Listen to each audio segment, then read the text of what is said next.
اهلا وسهلا بيكم. ازيكم عاملين ايه؟ يا رب تكونوا بخير. النهارده باذن الله هيكون فيديو جديد في القناه، وانا مش هطول في المقدمه.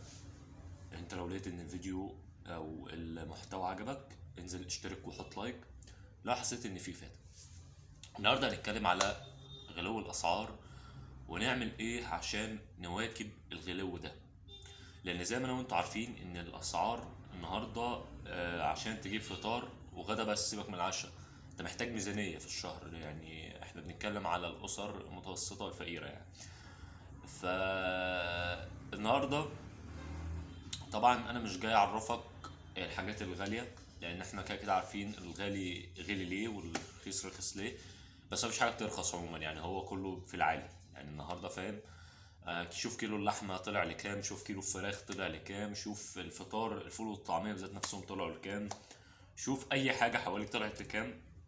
أنا كنت إزازة البرفان ببيعها ب25 جنيه، النهاردة ببيعها ب55 جنيه. فكل حاجة حرفيا بدون استثناء رفعت رفعة غريبة الشكل. طيب احنا نعمل ايه في المشكلة دي؟ الحل هو انك لازم تلاقي مصدر دخل اضافي جانب شغلك. لازم لازم تلاقي، يعني بص، لو احنا اعتبرناه مثلا ان مصدر الدخل بتاعك ماشي كده اهو، تمام، والاسعار ماشيه معاه كده اهو، تمام. يعني انت كنت شغال في فتره اكيد كانت الاسعار بتمشي معاك المرتب بالملي او يمكن بيفيد شويه، تمام. دلوقتي انت مرتبك ثابت، حلو، راحت الاسعار طلعت شويه، فبالتالي اصبح في عجز، لان انت مرتبك ما بيجيبش، لا مؤاخذه انا اسف، اي حاجه يعني، فاهم.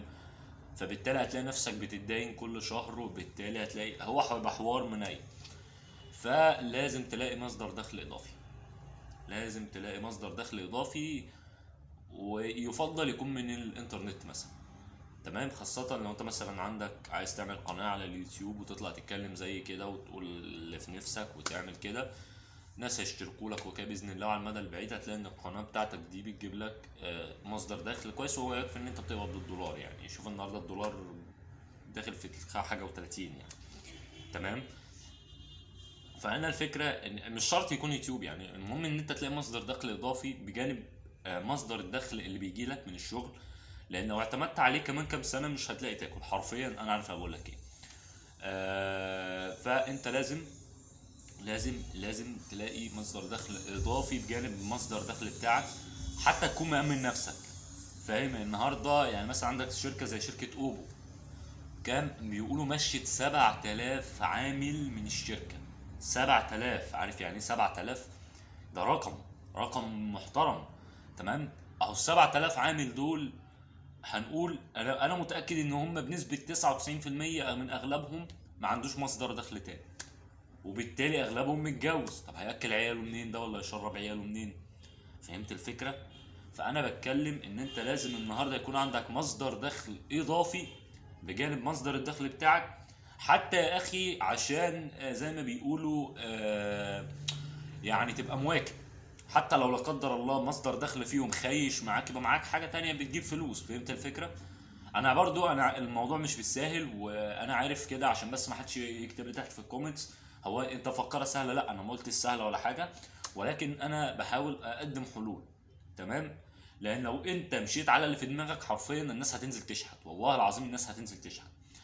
فاتمنى يا شباب يكون الفيديو عجبكم، ويا ريت تنزلوا تشتركوا وتحطوا لايك، والسلام عليكم، باي باي.